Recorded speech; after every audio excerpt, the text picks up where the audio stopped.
চলুন তাহলে মাত্র এক রাত্রি 2 দিনে 654 টাকা খরচা করে ঘুরে আসি গঙ্গাসাগর। হ্যাঁ, মাত্র 654 টাকা খরচে। Welcome friends, travel with geographic knowledge চ্যানেলে আপনাদের প্রত্যেককে স্বাগত।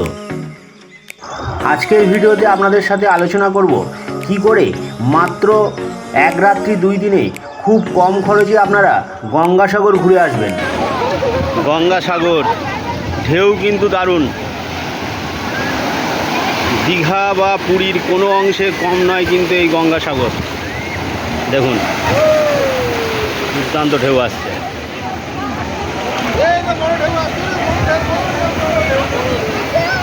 পূর্ণভূমি, গঙ্গার মোহনা, সেই গঙ্গাসাগর। এই দীর্ঘ গঙ্গোত্রী হিমবাহ থেকে উৎপত্তি লাভ করার পর এইখানেই এসে মিলিত হয়েছে গঙ্গাসাগর। যতই পুরী বা দীঘা যান না কেন, এই গঙ্গাসাগরই কিন্তু পূর্ণভূমি।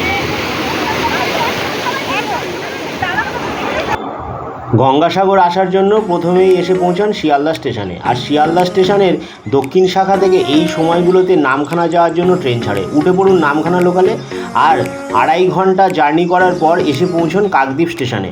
শিয়ালদা থেকে এই কাকদ্বীপ বা নামখানার টিকিট মাত্র 25 টাকা।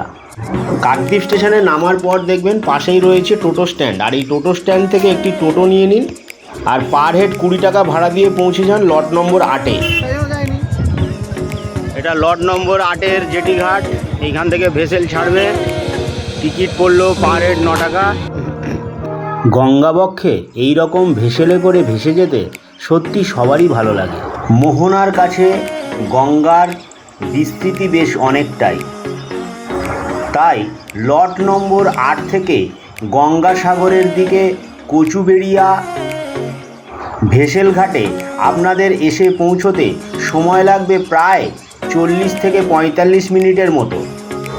গঙ্গাসাগর যাওয়ার পথে গঙ্গাবক্ষে এরকম মনোমুগ্ধকর পরিবেশ আপনাকে রোমাঞ্চিত করবে। যাত্রাপথে সঙ্গী হবে এই রকম প্রচুর পরিযায়ী পাখি। ওই ভেসেলেই আপনারা কিনতে পারবেন পরিযায়ী পাখিদের খাবার। এই পরিযায়ী পাখিদেরকে খাবার খাওয়াতে একেবারেই কিন্তু মিস করবেন না। যতক্ষণ আপনি এই গঙ্গাবক্ষে ভেসেলের উপর ভেসে থাকবেন, ঠিক ততক্ষণই এই পরিযায়ী পাখিগুলো আপনার সঙ্গী হবে। কচুবেড়িয়া ঘাট মানে আপনি গঙ্গাসাগর আইল্যান্ডের শুরুতে পৌঁছলেন। আর এখান থেকে কপিলমুনির আশ্রম প্রায় 30 কিলোমিটার। কচুবেড়িয়া ঘাট থেকে 2 মিনিট পায়ে হেঁটে এলে পেয়ে যাবেন কচুবেড়িয়া বাসস্ট্যান্ড। এই বাসস্ট্যান্ড থেকে গঙ্গাসাগর মাত্র 40 টাকা ভাড়া দিয়ে পৌঁছে যান। এটা হলো গঙ্গাসাগর বাসস্ট্যান্ড, এবং এই গঙ্গাসাগর বাসস্ট্যান্ড থেকে ভারত সেবাশ্রমের দূরত্ব 1 কিলোমিটার। আর এই গঙ্গাসাগর বাসস্ট্যান্ডে যে বাসটা এসছে এটা কিন্তু কচুবেড়িয়া ঘাট থেকে বাসটা এসছে। কচুবেড়িয়া ঘাট যেখানে রয়েছে সেখান থেকে 1 মিনিট হেঁটে এলে কচুবেড়িয়া বাসস্ট্যান্ড পড়বে। আর সেখান থেকে 30 কিলোমিটার দূরে আছে গঙ্গাসাগর বাসস্ট্যান্ড। বাসের ভাড়া 40 টাকা।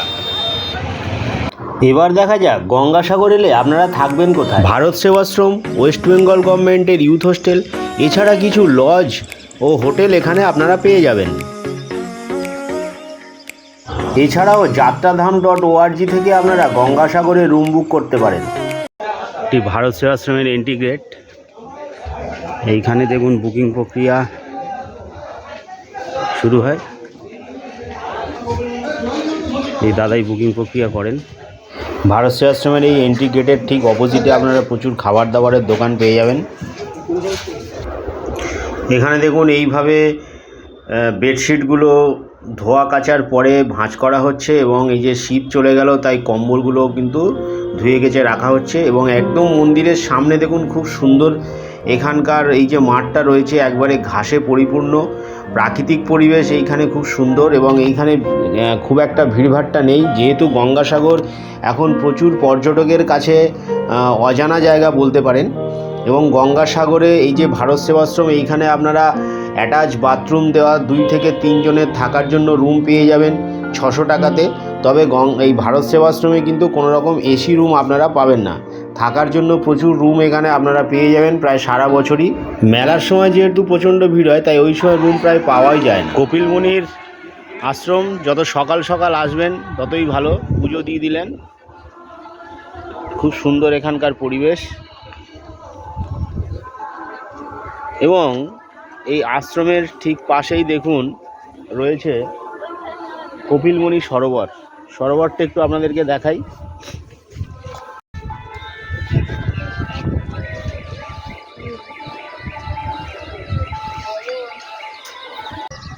কপিল মুনির আশ্রমের ঠিক পাশেই দেখুন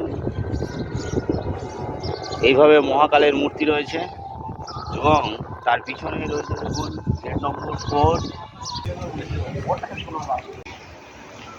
দেখুন সাগর কটেজের এই যে রুমগুলো দেখছেন, এটা হচ্ছে পূর্ণতীর্থ নন এসি অ্যাটাচ বাথ দেওয়ার রুমগুলো পড়ছে 800 টাকা। এই রুমগুলোর খরচা আছে 800 টাকা। আর এই দিকটা রয়েছে এসি রুম, এগুলোর অ্যাটাচ বাথ এসি, এগুলোর একদিনের খরচা পড়ছে 1500 টাকা। সাগর কটেজের পাশেই আপনারা খাবার দাবারের দোকানপত্র পেয়ে যাবেন। সুবিধা হচ্ছে এই সাগর কটেজটা একদম সমুদ্র সৈকতের পাশে অবস্থিত, যে কারণে এখান থেকে সমুদ্রের যে কোনো সময় আপনারা যেতে পারবেন। আর কপিল মুনির আশ্রমও এখান থেকে মাত্র 30 সেকেন্ড, অতএব দুটোই আপনাদের কাছে খুব হাতের নাগালেই থাকলো। এই হলো ওয়েস্ট বেঙ্গল গভর্নমেন্টের Gangasagar youth hostel.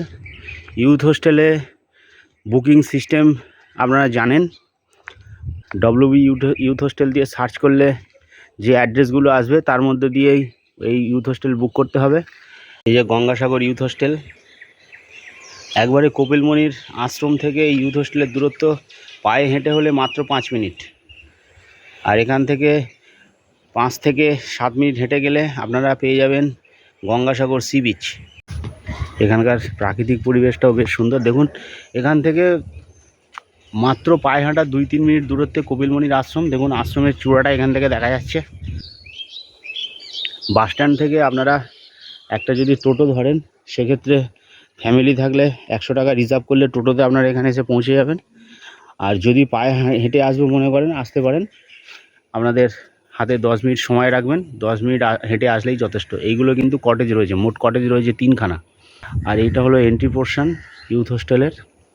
Basically Gangasagar মেলার সময় এখানে কিন্তু কোনো রকম ভবন টবন বা এই সমস্ত ভারত সেবাশ্রম পাওয়া দুষ্কর, চাপ হয়ে যায়। সেই জন্য যেহেতু ইউথ হোস্টেলটা একদম সরাসরি গভর্নমেন্টের মানে অ্যাপ দিয়ে বুকিং হয়, অনলাইন বুকিং হয়, এই জন্য কিন্তু আপনারা ইউথ হোস্টেল বুক করতে পারেন। ইউথ হোস্টেলের রুম কন্ডিশন কিন্তু খুব ভালো, সারা বছর একরকম রেট চলে। এই যে দেখুন সামনে ইউথ হোস্টেল, আর ইউথ হোস্টেলের পাশেই কিন্তু প্রচুর খাবারের হোটেল আপনারা পেয়ে যাবেন, প্রচুর হোটেল পেয়ে যাবেন। এবং ওই সামনেই রয়েছে কিন্তু টোটো স্ট্যান্ড, আপনারা এখান থেকে টোটোও নিতে পারেন। গঙ্গাসাগর ট্যুরের 1 রাত্রি 2 দিনের খরচ পড়ল মাত্র 654 টাকা।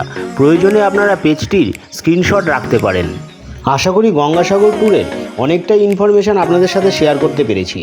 যদি ভিডিওটি ভালো লাগে তাহলে আপনজনদের সাথে অবশ্যই শেয়ার করবেন। চ্যানেলে নতুন হলে চ্যানেলটিকে সাবস্ক্রাইব করে পাশে থাকবেন। ধন্যবাদ, দেখা হবে আরেকটি নতুন ভিডিওতে।